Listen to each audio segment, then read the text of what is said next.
Le signe du singe, nouvelles et histoires courtes, voire très courtes, écrites par Bruno Gaucher et lues par Yannick Soulier. La SPE. Le centre était énorme, et il y en avait pour tous les goûts. Car on y trouvait tous les pédigrés, mais aussi une grande variété dans les âges, les croisements, les tempéraments, les caractères. Si les gens qui venaient pour adopter ne trouvaient pas leur bonheur, c'était qu'ils ne savaient pas vraiment ce qu'ils cherchaient, ou bien qu'ils étaient juste venus se promener agréablement, comme on aurait fait une balade dans un parc ou passer l'après-midi au zoo. On commençait la visite par l'allée A, dite des abandous, ceux qu'on avait laissés à l'orée d'un bois, au bord d'une route, près d'un arbre ou d'un poteau, sans chercher forcément à les cacher puisque la pratique était relativement commune, presque tolérée maintenant. À condition qu'ils ne soient pas dangereux, ils pouvaient donc être déposés visiblement, pas loin d'une route pour faciliter le repérage et le ramassage, même si le ministère encourageait un mode de dépôt plus officiel dans les centres d'adoption gérés par la SPE. Il y avait bien quelques centres parallèles, des recycleries, mais généralement, leur gestion était beaucoup plus artisanale, leur stock bien moins achalandé, et à moins d'un coup de chance, il était rare d'y trouver la perle rare. À la SPE, tout était pensé, organisé, afin qu'on puisse trouver son bonheur. Dans l'allée des abandous, on avait par exemple pris soin d'exposer derrière les grilles des éléments attendrissants, pour que d'emblée le visiteur puisse être mis dans un état émotionnel bienveillant. Et bien qu'on ne soit qu'au début de la visite, l'effet « regarde cocker » était assez efficace. Beaucoup d'adoptants restaient sur leur première impression et repartaient avec leur petit abandou. Plus ou moins petit d'ailleurs, car on trouvait des abandous de tout âge. Quand on avait fini de parcourir l'allée A, on passait naturellement à l'allée B. B pour besogneur. L'appellation, qui pouvait paraître péjorative, avait été mûrement réfléchie par le service marketing du centre. Et pour être sûr que le message soit clair, on avait mis sur le panneau à l'attention des adoptants potentiels à l'entrée de l'allée les besogneurs, le croisement idéal entre le besogneux et le gagneur, celui qui accomplira toutes les tâches que vous lui confiez avec succès. Les spécimens étaient en majorité plus âgés que ceux de l'allée A. Généralement trapus et plutôt musculeux, on sentait qu'ils étaient faits pour produire des efforts, sans rechigner ou se plaindre. Pour ceux qui en avaient besoin, l'aide pouvait être appréciable. Mais il fallait avoir les moyens, car il coûtait plus cher en nourriture. Le calcul pouvait cependant s'avérer payant, et il n'était pas rare qu'une famille décide d'adopter plusieurs besogneurs à la fois. La loi limitait la pratique à 7 par famille sur une durée de 7 ans, sans possibilité de rejet, pour ne pas inciter quelques personnes sans vergogne à une exploitation abusive des adoptés. Après les besogneurs, le passage à l'allée des combattants pouvait sembler logique, mais on sentait assez vite la différence. On avait ici de vrais petits durs, qui, sûrement, en avaient déjà pas mal bavé.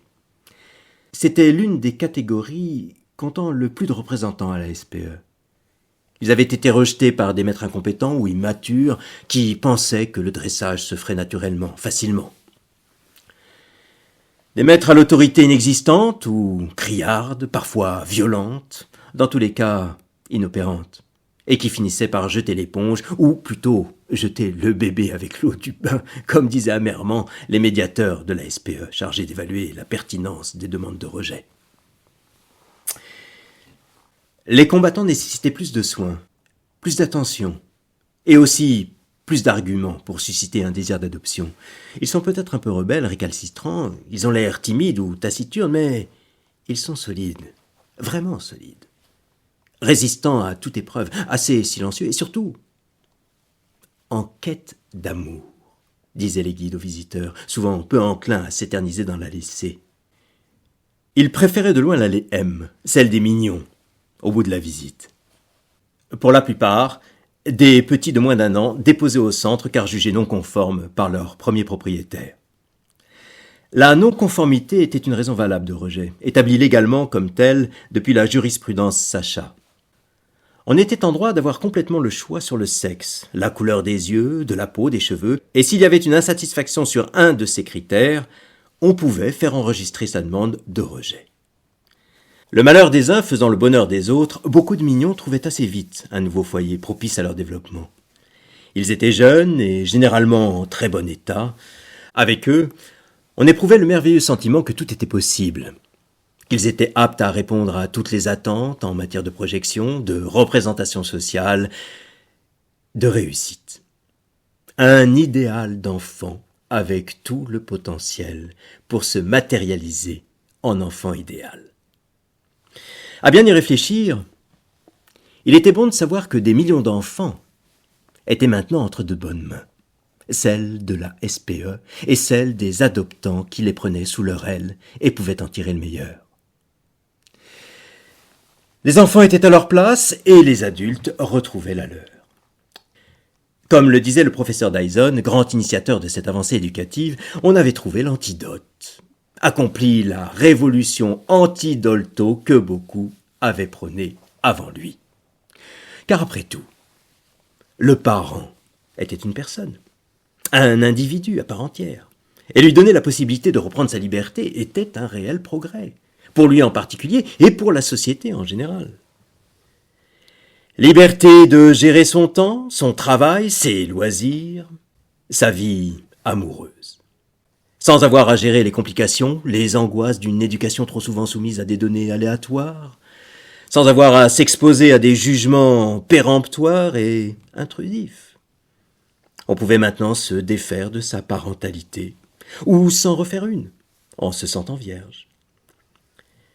Les enfants aussi y gagnaient. Certains esprits chagrins et réactionnaires avaient beau dire qu'on était passé de l'enfant roi à l'enfant rat, ils restaient minoritaires et avaient fondamentalement tort.